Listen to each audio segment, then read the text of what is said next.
dagaal sababay dhimasho iyo dhaawac ayaa lagu soo waramayaa in uu maanta ka dhacay deegaan ka tirsan gobolka Hiiraan.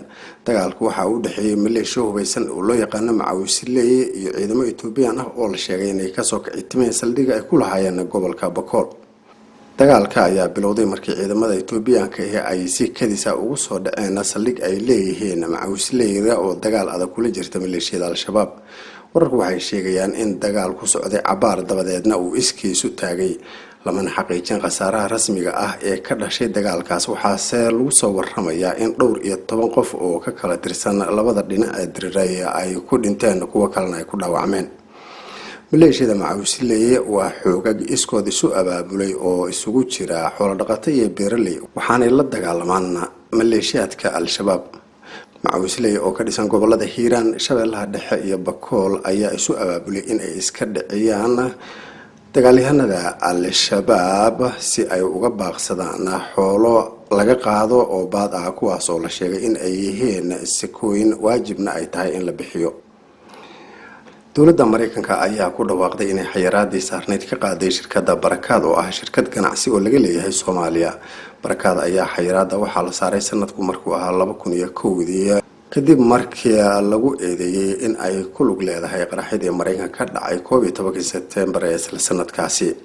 warqoraal oo ka soo baxay waaxda maaliyadda ee Mareykanka ayaa lagu sheegay in la joojiyay oo la xiray gabi ahaanba eedeymihii la xiriiray weeraradaasi oo lagu qaaday goobo ku kala yaala magaalooyinka New York iyo Washington. Sheekh Axmed Nuur Jimcaale oo ahaa gudoomiyihii Barakaad ayaa warbaahinta u sheegay in uu ku faraxsan yahay go'aanka Mareykanku uga qaaday xayiraadda waxaana u mahadceliyay dowladda federaalka ee Soomaaliya oo uu sheegay in doorka ugu muhiimsan ay ka qaadatay qaadista xayiraadaasi. waxa kale oo uu mahadceliyay dadkii lahaa lacagaha la xayiray oo uu sheegay in ay muujiyeen dulqaad iyo sabir badan inkastoo uu xaqiijiyay in dadkaasi oo dhan ay siiyeen lacagahoodii marka laga reebo dad la waayay oo ay baafinayaan. sheekha ayaa waxa kale oo uu sheegay in ay u madax banaanayaan lacag culus oo shirkadda uga xirnayd dalka Isutaga Imaaraadka Carabta. shirkadda Barakaad ayaa heli doonta ama gadhow laga siiyo muddadii ay xirnayd maadaama lagu waayay eedamihii loo xiray. xayiraada ayaa saameyn xun waxa ay ku yeelatay kumanaan ruux oo Soomaali ah oo ay lacag u taalay bankiga Barakaad iyo shaqaale badan oo ka howlgalayay laamaha ay ku lahayd gobolada dalka Soomaaliya oo dhan. golaha wasiirada ee dowladda federaalka Soomaaliya ayaa waxa uu maanta ansixiyay 5 xubnood oo lagu kordhinayo guddiga sare ee bankiga dhexe ee Soomaaliya. xubnaha ayaa la sheegay in ay buuxiyeen shuruudaha laga doonayo qofka ka mid noqonaya guddigaasi. golaha ayaa sidoo kale meel mariyay siyaasadda deegaanka, heshiis dhex maraya wasaaradda waxbarashada iyo UNESCO iyo is-afgarada dhex maray iyagana wasaaradda ganacsiga ee dalka iyo wasaaradda maalgashiga ee dalka Masar. wasiirada ayaa arrimahaasi ku meelmariyay kulan ay ku yeesheen xaruntooda oo uu gudoomiyay Ra'iisul Wasaare Xasan Cali Khayre. hay-adda u dooda xuquuqda aadanaha ee Amnesty International ayaa sheegtay in ay kordhayaan weerarada hanjabaadaha cagajugleynta iyo cabsigelinta shaqaalaha warbaahinta ee Soomaaliya. hay-addu waxay sheegtay in baaritaan ay samaysay ay ku ogaatay oo ay diiwaan gelisay hoos u dhaca ku yimid xuquuqda saxaafadda iyo midda hadalka 3 sano ee la soo dhaafay. waxa kale oo ay sheegtay hay-addu in saxaafaddu ay weeraro kala kulanto ururka Al-Shabaab iyo ciidamada ammaanka ee dowladda Soomaaliya kuwaas oo u geysta faafreebyo iyo qabashooyin aan sharci ahayn. arrimahaasina ay kalifeen interest suxufiyiin ay ka cararaan dalkooda. madaxa Amnesty International ee bariga iyo koonfurta Afrika ayaa sheegay in la weeraray suxufiyiinta ka howlgala Soomaaliya. ugu yaraan 8 wariye ayaa lagu dilay Soomaaliya tan iyo markii madaxweyne Farmaajo uu xafiiska la wareegay. 5 ayaa ku dhintay weerar aan kala sooc lahayn oo ay ka dambeeyeen Al-Shabaab. 2 waxaa dilay koox aan la garanayn, mid kalena waxaa toogtay sarkaal ka tirsan booliska federaalka Soomaaliya ayay tiri hay-addu.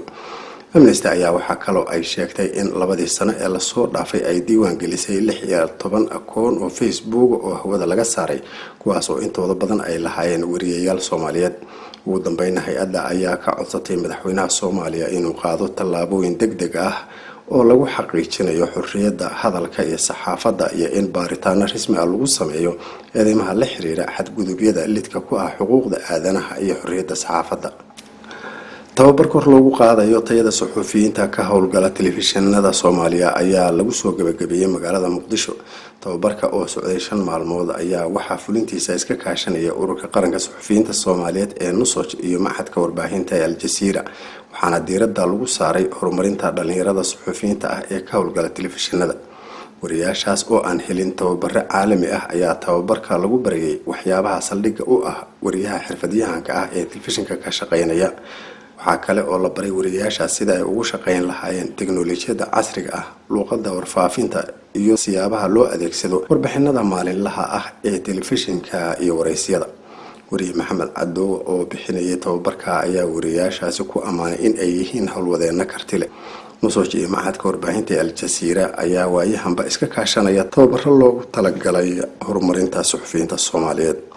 wararka ugu dambeeyay ee laga helay magaalada Dhuusamareebna waxa ay sheegayaan in xaaladda magaaladu ay imika tahay mid degan. ugu yaraan 3 qof ayaa lagu soo waramayaa in ay ku dhaawacmeen qarax ka dhacay magaalada Dhuusamareeb ee xarunta maamul goboleedka Galmudug. wararka qaar waxa ay sheegayaan in qaraxu ahaa bambaano lagu tuuray goobtaasi, halka kuwa kalena ay sheegayaan in uu ahaa miino dhulka lagu aasay. qaraxa ayaa yimid iyada oo magaalada ay ka socdaan abaabulo lagu diyaar garoobayo calaamasaarka Sheekh Shaakir oo loo doortay madaxweynaha Ahlus Sunna wal Jamaaca ee Galmudug. wararka ugu dambeeya Dhuusamareebna waxay sheegayaan in xaaladdu ay iminka aad u xasiloon tahay, amnigana ay adkeynayaan ciidamada dowlad goboleedka Galmudug oo la sheegay in ay xireen wadada isku xirta magaalooyinka Dhuusamareeb iyo Guraceel.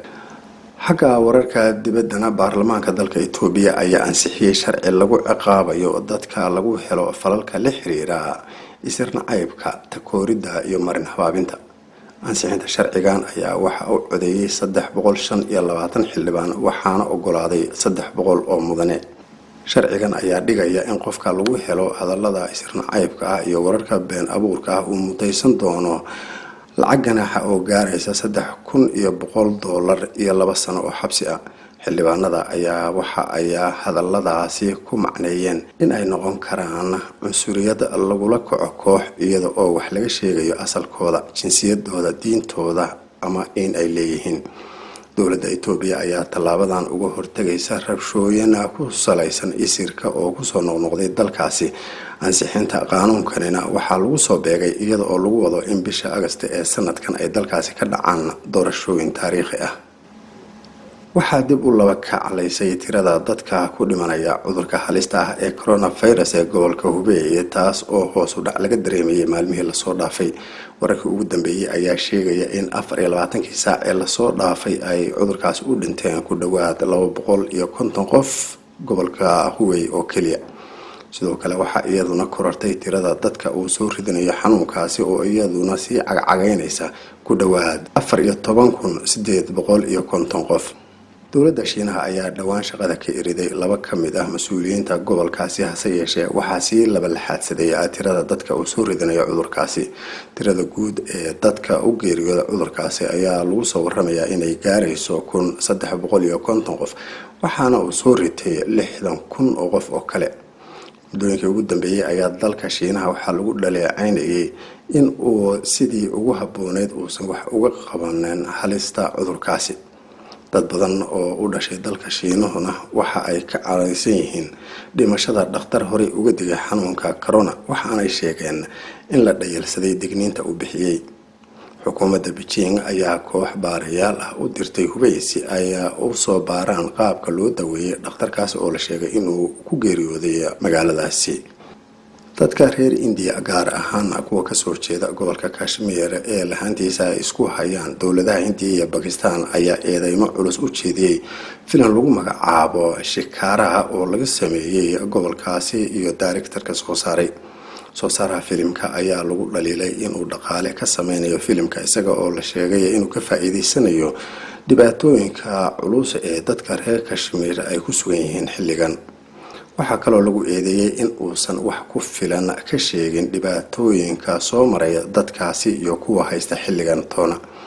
soo saaraha filimka oo lagu jilayay sheekooyin ku saabsan dadka haysta diinta Hinduuga ee ka soo jeeda gobolka Kashmir ayaa si kulul u beeniyay eedeymahaas kuna sheegay kuwo la dhoodhoobay oo wax kama jiraan ah. waxaana xusay in soo saarista filimku ay qaadatay 11 sano sidaas oo ay tahayna aan laga helin wax dhaqaale ah oo macna sameyn kara uuna filimkani dhaqaale ahaan ka hooseeyay kuwa kale oo la soo saaray oo aan dhaliil loo jeedinaynin. waxaa kaloo sheegay in uu ka sameeyay xusuusta hooyadiisa isaguna uu ka soo jeedo gobolkaasi balse uu ka xun yahay sida dadka qaar ay u fasireen. dadka eedeymaha u jeedinaya ayuu kula taliyay in aysan degdegin marka hore ay daawadaan filimka dabadeedna ay fikradooda ka dhiibtaan.